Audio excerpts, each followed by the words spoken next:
Hello and welcome to Adventures in Venueland, an EAMC podcast. This is your all-access pass to go backstage and behind the scenes with some of the brightest minds that cross the scope of the live entertainment industry. I'm Dave Rettelberger. And I'm Paul Hooper. We'll introduce you to some of our favorite people as we dive deep into the world of live touring shows and the venues that host them.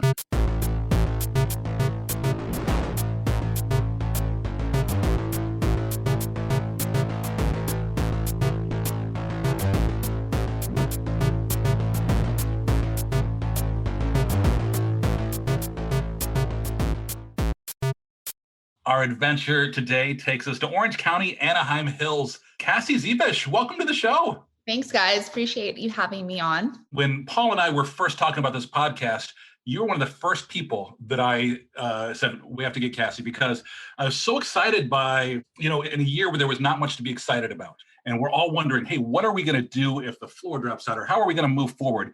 When I saw you announce Rebuild 20, I was very excited. So for those who haven't heard, you are co-founder and principal of Rebuild 20, but what is Rebuild 20? Sure. So Rebuild 20 is obviously something that came out of the pandemic. And I, along with my co-founders, I had someone approach me, Marianne Herman, and the other women that are part of the team. And they said, hey, it's a big group of women, right? Yeah, there's 4 of us that co-founded Rebuild 20, and we are all industry professionals and executives. We are women that have been through so much in the industry. Some of my partners went through 9/11 and the changes that happened through there and how that changed the event industry.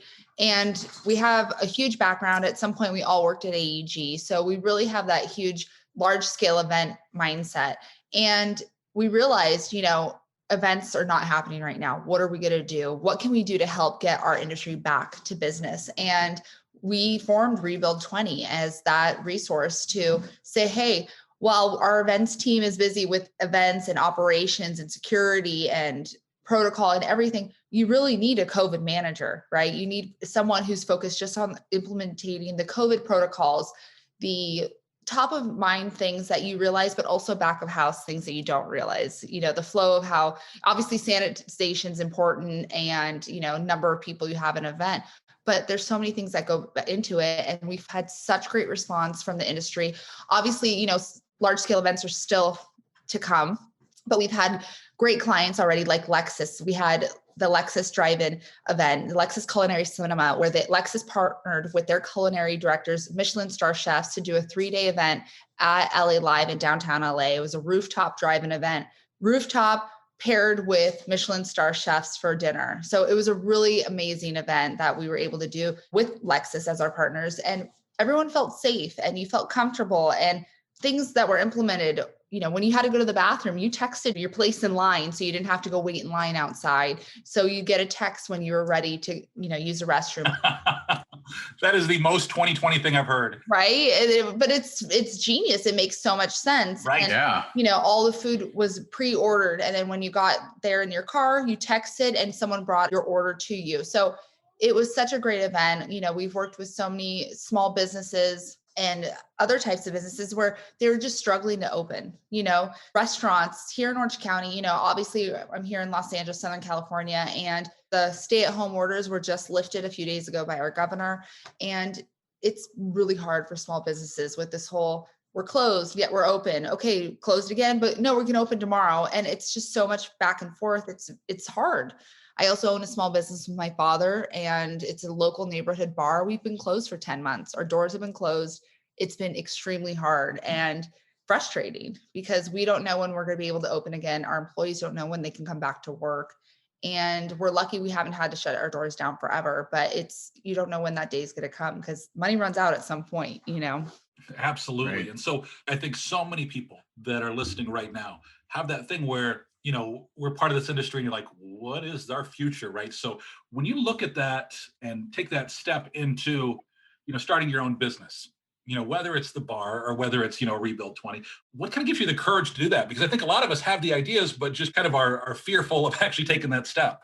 Sure. I've actually started 2 businesses during the pandemic, so I totally understand how it's scary. It's really scary. You're making the rest of us look bad. No, trust me. I just try to figure things out, But it's just taking that first step, right? The entrepreneur side of me has always been in there, but it's always been, I've had my full-time job at AEG. I haven't been able to do that and find that time, but they always say, all the books I read and podcasts I listen to, it's just taking that first step and figuring it out as you go, to be honest. And, I could sit around and, I got furloughed like many of my friends and colleagues at AEG during this time, not just at AEG, across the industry, and it was devastating. It really was. I've been with the company for over 12 years and it's been hard, but also I'm that type of person. I can't stand still. I have to always be doing something. And I always have been looking to the future of like, okay, what does this mean for me? How am I going to turn this negative into a positive? And I just hit the ground running. I allowed myself one day, I call it a woe boat, to have that, be sad with my friends and, that type of thing. But then I just hit the ground running and I said, this isn't going to stop me. This isn't going to, be the end of me. I'm going to figure this out. And to be honest, it's been a great ride so far. I'm trying to really make some positive things happen this year. So what did you call that? A woe boat?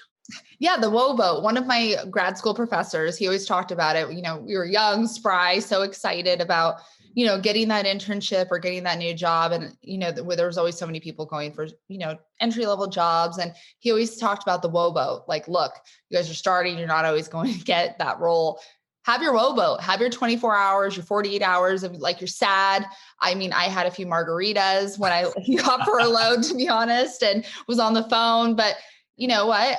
James, my fiance, talks about, he's like, you had your day and then afterwards you were on fire. Like it was scary, like how quickly, but allow yourself to be sad about those grievances about your loss of like your career you spent your life committed to for so many years for one company, and then things happen overnight. And yeah, I had my woe boat, but then it's really important to get out of it because too many people get stuck in there. They get stuck and feel sorry for themselves and say, why me, this and that. And I get it. I totally understand. And it takes practice. You have to be able to get out of that thing at some point. If there's one thing that people take from this podcast today, it's the woe boat, because I'm a huge believer in this. 21 years in radio, one day I find myself completely out of work, out of nowhere, just because of corporate radio rules, right? And so my wife came to me, and we didn't have that term woe boat. I like that. But she's like, give yourself a day to be as bitter and angry about this as you want, and then let it go. And it was so freeing. Don't get me wrong, I was mad and I was hurt, but you're right. So many people get stuck in that woe boat, and you have to get out, right? So I love that term. I didn't coin it. I definitely, but it's something that definitely stuck with me since grad school. And it stuck with a lot of us that were in that program because it's something that you experience, and a lot of people experience, but people get stuck in it. I think my woe boat was a pretty big woe boat, like a Titanic at times, but but I feel like I've gotten off of the woe boat or whatever the terminology would be a while ago. Yeah, and it happened. But I definitely know the feeling. Yeah, but also it's like a learning curve, it's like the first woe boat, it's not so fun, You realize you learn, okay, what came from that?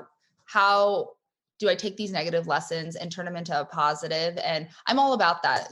Stuff happens that sucks. And especially this last year has been really hard on so many levels and so many different pockets, and just trying to find that positive helps.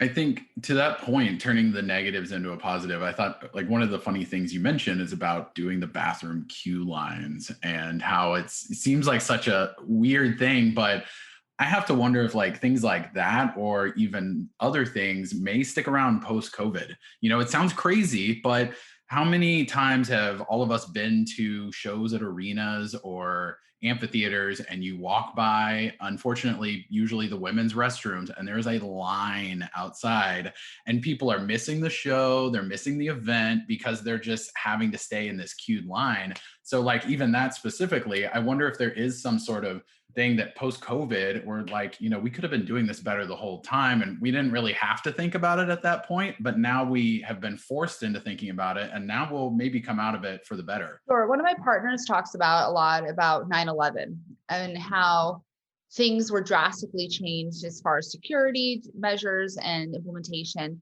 and how those things changed drastically and it happened very quickly, like K-rails or fire lanes and things that now are just natural, right? You just adapt with them and they just are now part of our everyday event life. And I think a lot of the stuff that's happening with COVID protocols are just going to naturally be part of how we move forward in live events. One of the big things, the hallmarks of 2020 for definitely all of us, is we had to stretch our learning muscles, right? Mm-hmm. We all got really good at what we do.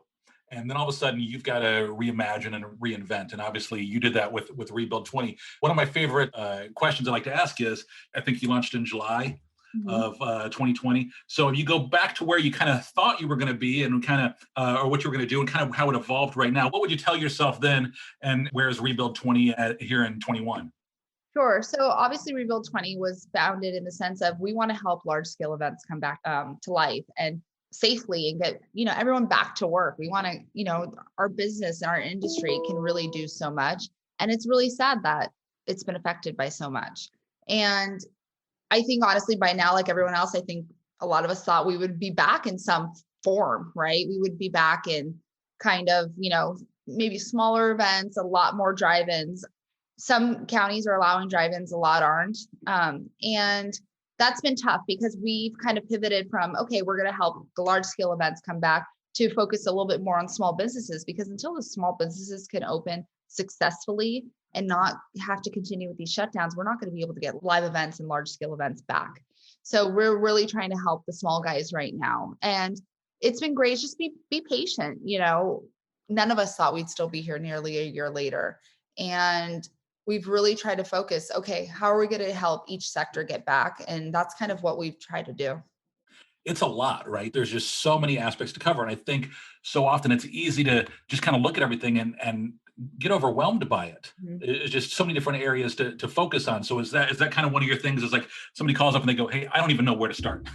Yeah, being overwhelmed, absolutely. There's always so many things going on. So I've really prided myself on being able to prioritize and focus on the task at hand, and also one day at a time. Obviously you can plan for what you can, but wearing a lot of hats, you have to be able to say, okay, what's the task at hand today? And then really schedule, really prioritize what is important. Because if you start thinking large scale way too much all day, every day, it just becomes super overwhelming. And that's why I think a lot of people get intimidated by, like, how am I going to do this? But just like one foot in front of the other, one day at a time. And all of a sudden, next thing you know, it's something magnificent. Do you think that may be sort of one of the ways to return to live events, is that gradual climb up? I think initially, of course, when things shut down, it was very much like a hard fall.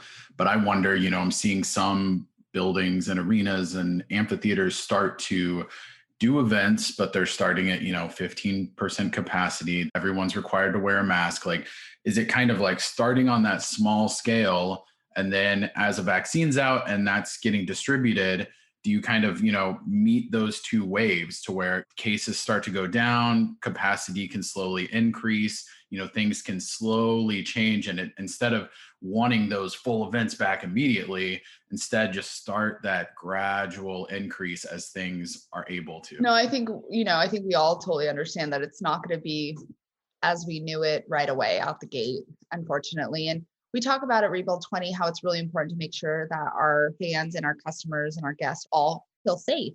They have to feel safe going to a live event and being with other people. And you can put as many protocols in place, but if people don't feel safe, they're not going to come back. And eventually they will, right? They'll start to learn, okay, this is a new way of how we're doing it, how we're handling it. But yeah, it's small, limited capacity, smaller capacity, and gradually building. It's definitely something that you're going to see. And you see it, with the sporting events that are allowing fans in some states. And you see it, the limited capacity. I actually went to the World Series, and to be honest, it was awesome. It was awesome not having anyone around us, not having anyone right below us, right next to us. We really liked it. We know that's not, obviously in the ticket industry, we understand that you want to sell the tickets. So, right. But it was a really nice experience, to be honest. And we felt comfortable. We felt really comfortable being there. So I think it's educating the fans and saying, okay, being gradual about it and making sure people feel comfortable so that they feel comfortable coming back when it starts to grow. Cassie, to take things back a little bit, my first memory of you is at our event and arena marketing conference. You were leading a session on Twitter best practices. Okay. Not to age you too much, but this was when Twitter was new, right? And I was new to the live event industry, and I was asking you all kinds of questions and taking notes, and should we be following our followers and those kind of things. What have you done, to kind of position yourself in this way where you've kind of become this go-to person on so many topics over the years? It's funny because it's really like, I say I wear a lot of hats, or jack of all trades, because I always am fascinated by kind of new media that comes out and a lot of things that happen. It's ever changing. And I feel like you have to constantly be educating yourself and be fully immersed in it. I read a lot of books on how to build businesses and entrepreneurs. And also I dive into it. I dive into new media platforms, social media platforms, and, TikTok and Twitter and Instagram. It's fun to be part of the first people that, get involved in it, but I'm learning every day too. I've really dove into the whole TikTok world in the last few months, and not the world of, doing some fun dances or that type of thing, but I was going to say, how many of the dances have you done? And, sometimes I'm just kind of like a fly on the wall. I like to watch and scroll and see what people are doing, because I always say you don't have to reinvent the wheel. I think there's so many great content creators that are doing such good things out there that I love to watch to see what other people are doing and take from what they're learning. And there is a whole small business marketing side of TikTok that people, I don't think, realize. And I've actually learned so much, probably more in the TikTok marketing small business side than I've learned from reading a lot of bestsellers, to be honest, because these are people who are doing it today. Marketing on Facebook is different than it was a quarter or 2 quarters ago. Things are constantly changing, and they're giving tips, they're sharing what they're learning. And it's like getting schooled every day. It's getting an MBA in TikTok almost. And it's like, you're learning how to market, you're learning how to do sales strategy, and so many things that no one ever taught me. And you really have to educate yourself. And I'll have someone come like, what are you doing? I'm like, oh, I'm on TikTok, because I'll be going through and I find myself for a while, but learning so much that I don't feel like it's a waste, right? I feel like I'm actually learning strategy, learning things, because now as an entrepreneur, you really are doing a lot yourself. You don't have a marketing team always that you can turn to say, hey, I need you to, run these ads, pull this data. What are the analytics on this? I need you to put a Facebook pixel on my website. There's a lot of things that I now have to take in my own hands. And I've been doing that, just diving in, whether I'm the first person to say, I don't know how to do this. I don't know, someone teach me, how can I learn how to do that? And I find myself kind of absorbing a lot when you really kind of dive yourself headfirst into it. There's so much, right? And the creativity, the video editing, like I'm constantly like, I'm blown away. Some of the stuff that is out there is just really impressive. And I look forward to having live events to promote so we can have some fun with that. There's artists too, like, that are getting discovered off of TikTok and they're landing record deals. Like there's that guy who just did like the sea shanty videos, blew up, had this whole groundswell of other videos, and now he's got a record deal. And so I think it's really amazing how it, maybe more than any other platform, and I'm sure it was just exacerbated by the pandemic and everyone being stuck at home, but how fast it went from being kind of just a fun, trendy thing to do with your friends, or like a dance platform or whatever it was, to being this almost like whole world of media that's bleeding into the culture and all these other ways, to where you are having people that start off doing like a 15-second song and then they sign a record deal and have a whole album that's on Spotify 2 months later. I mean, that's just unbelievable. It's how amazing that is. Yeah, absolutely. And it's fun to see too. It's fun to see how songs pick up popularity within TikTok and become mainstream on the radio, number one. It's wild to see how much success has happened within 1 year, to be honest, on one platform, and for so many content creators. Well, you talked about wearing many hats. So let's talk about one of the hats that's most public, I guess. And you're a TV star now. What's that like? A TV star, definitely not. I was flipping the channels one day and I was looking, Christina on the Coast, right? Is the name of the show. And I was looking and I was like, is that? It's like, oh my gosh, that is. So would you tell us a little bit about how you ended up with a role here on a little reality TV? Sure. So my best friend, Christina, is on HGTV. She has a few shows on HGTV called Flip or Flop. And then she also has Christina on the Coast. And just naturally, we've been best friends since junior high, and, through high school, went to college together, lived together. It's just been a natural, friendship for so many years. And few years ago when she was going through some stuff, she needed a publicist and she knew that she could always turn to me if that day ever came. And I just jumped in head first. And ever since then, it's been such a great working relationship with each other. It's been so easy. It's scary sometimes to work with your best friends. And I was hesitant in that sense, only because I didn't want our friendship to falter or anything to affect that. But it's been so easy because, when you go in the public eye, things can be really scary when you're making headlines for sometimes things that you don't really want to make headlines for. You want to be with a team that you really trust. So it's been so easy for us to work Sure. together. Yeah. And when her show got picked up, Christina on the Coast, they focus a little bit more on her personal life in addition to her transformations that she does for her clients. And we work so closely every day together. It was just natural that I was kind of started shooting scenes with her. And then I wanted to redo my home and she's like, let's do it for the show. And it ended up just timing worked out really well. And it just kind of they kept calling like, hey, what can you film on Friday? What are you doing? This and that. And it just kind of naturally progressed and it's kind of followed her life changes. And you get to film with your best friends. It's so much fun. And it's kind of worked out really nicely. It's been so much fun to do. I've signed on for season 3 and hopefully future seasons with her and her show and the network. And Nice. Congrats. it's been awesome. And they're gonna, I found recent love and I'm engaged and they followed along since James and I started dating. And they follow along with our engagement. And this next season we're shooting, they're following along on our wedding journey. So is it weird to Nice. have, they always say you get used to the cameras, right? But is it weird to have so much of your private life, public a little bit? I'm very protective over everyone around me. So obviously my best friend, I'm very protective over Christina and what people are so easy and willing to say online. People don't unfortunately have any problem just saying things that they. Don't go on Twitter.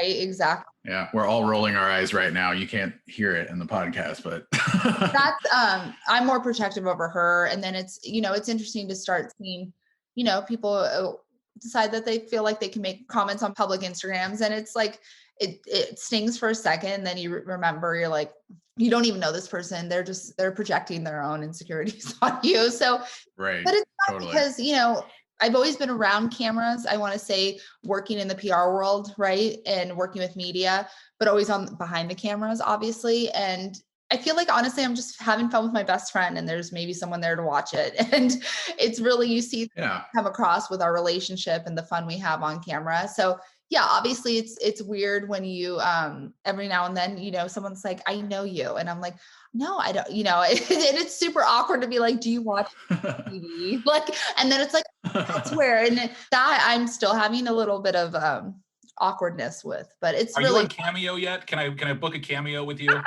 I'll do that for free anytime you want a cameo. Yeah. But it's been so fun and it's, it's really been a fun ride.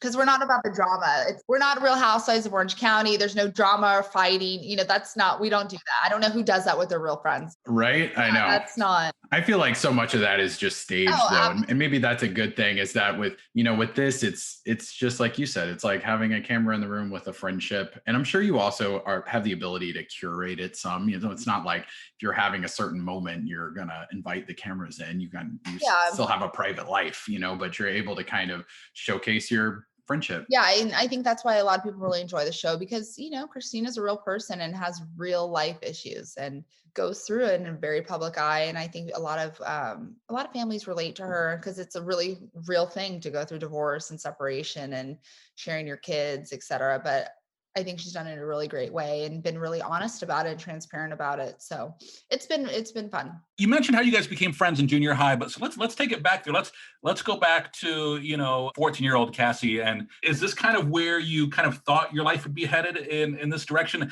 Did you always know that live entertainment was kind of your thing, or the entertainment industry, and what kind of sparked that? Sure. No, I never knew what I wanted to do. Looking back, I'd watch award shows with my mom, but I'd be more concerned about the red carpet than the actual, who was getting the award, to be honest.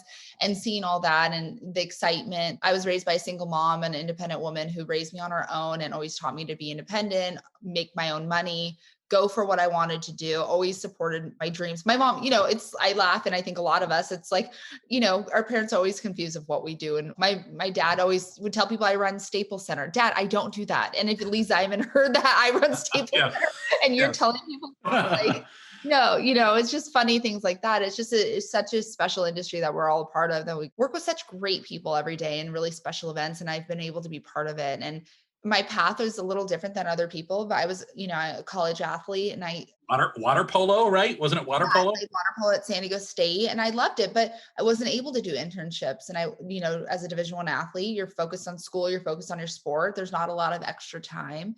And when I graduated, I was like, oh, people are going to want to hire me because I have a college degree, and quickly realized I was making more money bartending. And I realized why all my friends had college degrees that I was bartending with and had no desire to continue, look outside that world because they were making great money. And so that's why I gave myself a few months. I'm like, I'll look into other things soon. And then I found a grad program. I didn't want to go back to school. I was done with school. As an athlete, you're balancing all those, the hours of school and tests and training and travel. It's really tough. And the last thing I want to do is go back to school. But then I realized, you know what? I want to do internships. I want to start from the bottom. I want to learn. And that really was a game changer for me. It's not, necessary for everyone or in our industry, but it gave me the opportunity to get my foot in the door and get internships. And AEG was my first internship in 2007 when I was in grad school. And Kara Vanderhook hired me when I was in grad school, and I was her intern for her and my former boss, Michael Roth, for a semester. Then I went on to work for the Angels for a season. And I quickly realized, I wanted to do PR and I loved working at AEG, and I was able to go back there less than a year later. And that's where I've been almost my entire career. You actually had a lot of different roles there, but it kind of ended up as senior director of communications. What do you take most away from your AEG experience that you carry with you today? I'm super blessed to have been in that role in the corporate side, that I was able to touch all our divisions and assets within AEG. I wasn't just at one venue or working for one team. I was working within AEG facilities global wide. I was able to open several different venues across our platform. I was able to work with the Kings, the Galaxy, with our Lakers, so many different people around the world. And within our global partnerships team, that I think was a true blessing, because I got my hand in a lot of different areas and I was able to make those connections. Because sometimes, when you're at one venue, obviously you're limited to that area.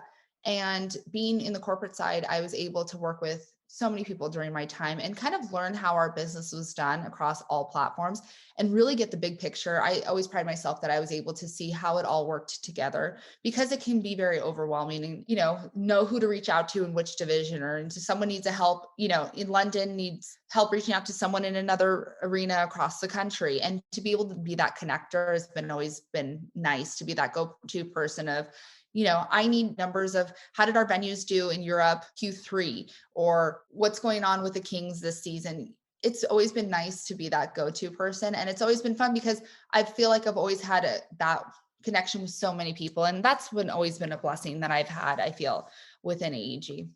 One of the things I know is that you did spend several years as part of the board with Women in Sports and Events. So what was it that drew you to that group, and what did you kind of take away from it? Sure. So for several years, I sat on the board of directors for WISE LA, which is Women in Sports and Events. And it's a national organization, but I sat on their Los Angeles chapter. And it was awesome because I was always part of WISE and what they were doing.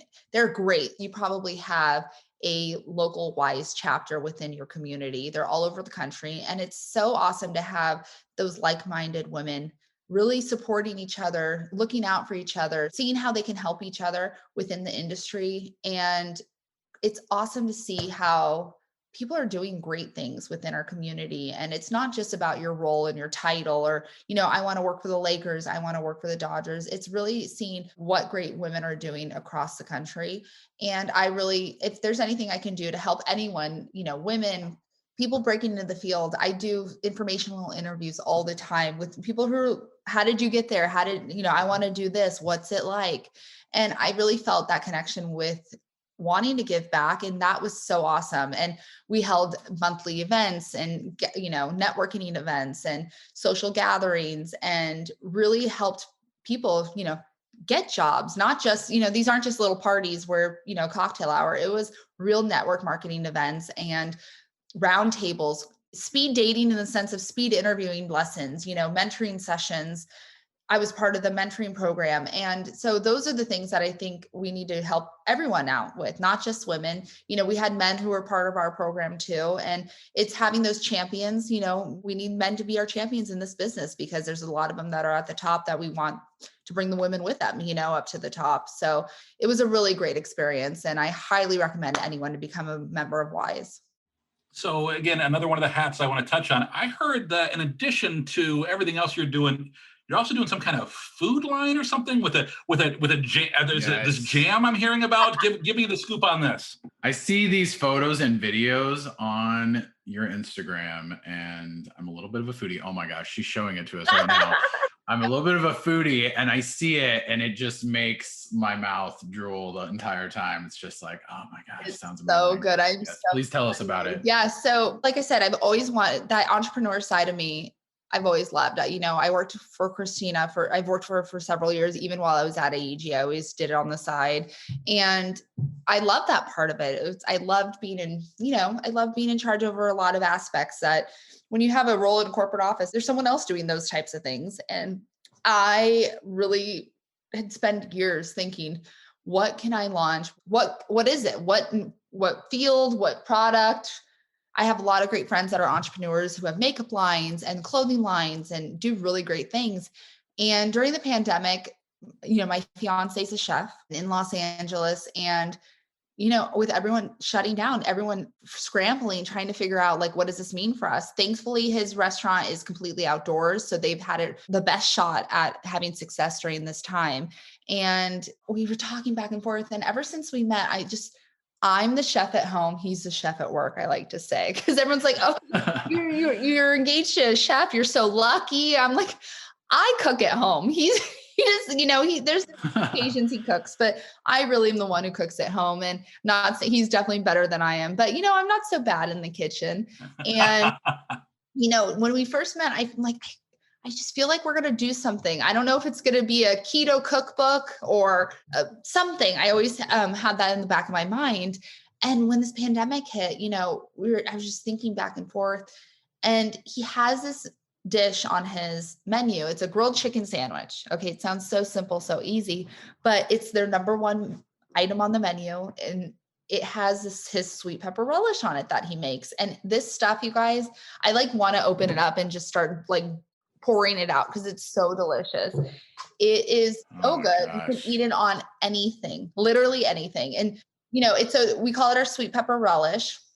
And so everyone's like, God, this is so good. The sweet staff at his work were taking it home in ramekins, put it on for their food at home. And I realized, I'm like, we have something here. We have a great product. And especially during quarantine, I was cooking a ton, doing Instagram videos. People were asking for our recipes. How do you do this? And people were really, the feedback we were getting, they were engaging with it. They really liked it. And I'm like, you know what? I feel like we could do something. I feel like we could start a food brand. We want to help people who are scared of cooking, intimidated by the cooking process. It's not hard. It just takes practice. And, there's recipes to practice on, this and that.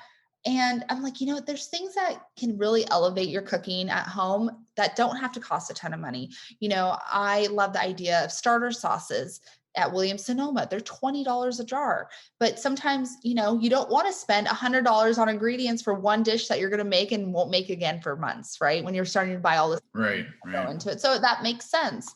And I'm like, you know what? I go, people love your sweet pepper relish. I'm like, I think we need to launch with that, because there's this Stonewall kitchen that you guys see, in everyone's grocery store. They have end caps. They're doing a great job. They have a huge product line. We would love to be that, but a little bit different, a little bit cooler, hipper, elevated, more modern. Our packaging's super clean, super modern. And the name's called Kitchen. And it's a play on my fiance's last name, Shinley. So it's Kitchen. and we cut off a few letters. And he's had that name, in his mind for a while if he ever opened up a restaurant. And I told him, like, sorry, we're taking it for the product line because it's too good. So, and it just made sense since we're getting married and I'm going to take on his last name. And it just I thought it told a really nice story. So we're launching, we're so excited. We're literally batching small quantities. We're having it made in his kitchen at his restaurant. And the feedback we've had is amazing. With COVID, there's been a few delays just in packaging, things like that have kind of slowed the process, but we're so excited. We're in a local grocery store here in Orange County and a specialty shop in Fashion Island. So we're getting a lot of really, really great feedback. Our friends and family love it and they can't get enough of it. Put me down for an order because I would like to. I'm definitely Right. in. So I want to say that you have become that girl. That and I mean this with respect, but every time you mention your fiance, your face lights up. So let's get a little scoop here. How did you guys meet? The good old fashioned way on Tinder. That's how you do it nowadays. We met online, which you would have told me that a few years ago. It never would have happened. I was that person that, no, thank you. I know it works. I know it's for a lot of people. It's just not for me. And I'm like, you know what? Screw it. I'm going to do it. And I found success. I found love and it's been awesome. So we're really lucky that we've been able to find each other. And when's the big day? When's the big wedding? It's March 6th. And wow, that's coming up. It's going to be 1 year to the day that we got engaged, actually. And we didn't start planning for 6 months because of the pandemic and we didn't know what that meant. And finally we're not so spry and young and we want to start a family soon. And we were ready to get married. And finally, after 6 months, I said, okay, there's a date that's open at the venue we want. It's in 6 months. We're going to be fine. And sure enough, we're sitting here still with COVID, but numbers are going down and we're taking a lot of protocols. Obviously our number of our guest list had to be cut dramatically. And we're taking all the precautions that are out there. We're making sure everyone tests before they come to the event. They have to test and provide proof of a negative COVID test or bring their proof of vaccine. So we're doing everything we can possible. If you need help with that, I know this company, Rebuild 20, they work on events. Yeah. So I just also had a bridal shower and I had my team there doing COVID check-ins and making sure that everyone, temperature checks, questions. Yeah, that's got to be convenient. Yeah. You're kind of, unlike these other people who are worried about their weddings and they're like, how am I going to do this? It's your side job, pepper relish there too. So it's going to be our favor. Everyone's going to get it. Very nice. Amazing. Yeah. That's smart. I think within the industry, it's going to be very similar. So there's going to be just new protocols that people are going to have to go through. Sometimes testing, showing your vaccine paperwork, proving that you are COVID free. And it's a new world. It's just is what it is, unfortunately. And, when we talked about doing COVID tests for everyone, I was hesitant because I was nervous. I'm like, oh, is that asking too much of everyone? And I was like, no, I want everyone to come and feel comfortable coming to our wedding, not feeling worried if someone next to me COVID positive, et cetera. And when we were sharing that we were going to do this with all our guests, they were elated. They were, oh, that's awesome that you're doing that. That'll make us feel so much better. So people were really receptive to it. So I think that you're going to see that a lot too in the future. Well, congratulations on the engagement and the pending nuptials. Thank you. You definitely glow when you talk about this guy. So it looks like great things ahead. You talk about planning this out over 6 months and how different things are from where they were March of last year to where they are March of this year. But where do you see us a year from now? Where do you see this entertainment industry in early 2022? Mm-hmm. I hope we're back in some way, shape, or form. I do see us coming back in some capacity. I think with the vaccines and, the numbers going down, that's definitely going to help. But I don't see us 100% back. I don't see Staples Center at 20,000 capacity for a little while, unfortunately. But I do see us back in some form, right? And I think everyone has that virtual event overload. There's only so many virtual events you can sit on your screen and watch. There's nothing like going to a live show and being there, obviously, and experiencing it and being there with your friends and that time with your friends. Our favorite weekend of the year is Stagecoach. We have such a great time seeing all our friends and people from the industry and spending that time together. It's something you can't get over Zoom. So I think there's going to definitely be new ways of doing shows and concerts and festivals.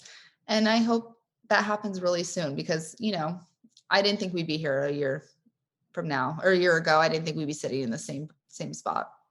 Well, we look forward to whatever's yet to come in, and we know you'll be on the forefront of whatever's coming. So looking for you for some of those answers. Hey, before we let you go, we like to do this thing called the Fast Five. We ask you 5 quick questions and just get your immediate answers. So without any further ado, first, your first concert. What was your first concert? Boys to Men.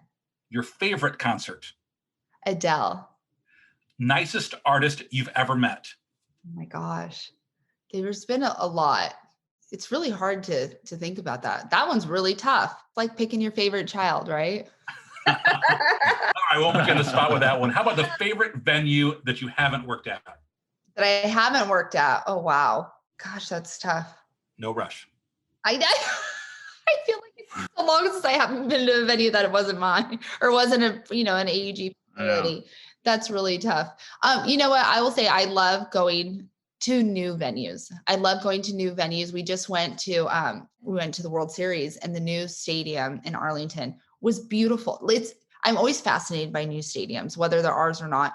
Everything that goes into it, I can really appreciate because the flow of the concourse or the escalators, elevators, the concession stands. I love going to new venues because you really see how it elevates from old school venues that have been around forever. And I understand why teams want new venues, but you can't build a new arena every 10, 15 years. I think venues like Staples Center have done an amazing job of keeping that fresh and spending a lot of money and investing to making sure that they're one of the top arenas in the world. And that's how they're doing it, because a lot of these stadiums, arenas, everything, it's beautiful. I will say SoFi Stadium, I have been able to tour it and it's beautiful.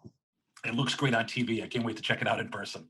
Last question, and this one we ask all our guests, but it seems particularly appropriate for you. You get your own TV show that's all about you and your life. What is the theme song to that TV show? What is the song that plays over the opening credits? Oh, that's funny. I feel like it would be like it's a new original song about... It's a TikTok song. It's a TikTok song. It's a shanty. It's a sea shanty. I hope it's a song about... I think the running theme about a lot of entrepreneurs or businesses that do well, they came out of really hard times. And, a lot of times when you listen to CEOs or entrepreneurs that start really great companies, it came out from when they lost their job. They had a huge life change and it was like the worst thing that ever had happened to them. And it turned out to be the best thing that ever happened to them in their life. So I really hope it's a new song about how things were really hard and then they got really, really good. I think an original would only be fitting for you because I feel like you're definitely out there doing your own thing and leading the way for all of us. If somebody wants to reach out to you or learn more about Rebuild 20, what's the best way there on the social? Absolutely. I can be reached on my email. I have a few ways on Instagram. I'm on Instagram at Kazeb, CAZEB, or you can email me at czebisch@rebuild20.com. So CZEBISCH@rebuild20.com, or you can go to rebuild20.com online. Very cool. Hey, I really appreciate you taking time out of your very busy schedule. I know the craziness. I remember when I planned my wedding, I said, I'm only going to do this once because I never want to have to go through this again because it's a lot.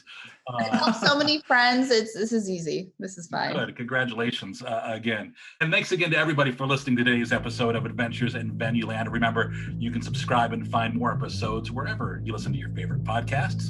We love your 5-star reviews so you can help others find us. Until the next adventure, I'm Dave Rettelberger. And I'm Paul Hooper. Thanks for listening, everyone.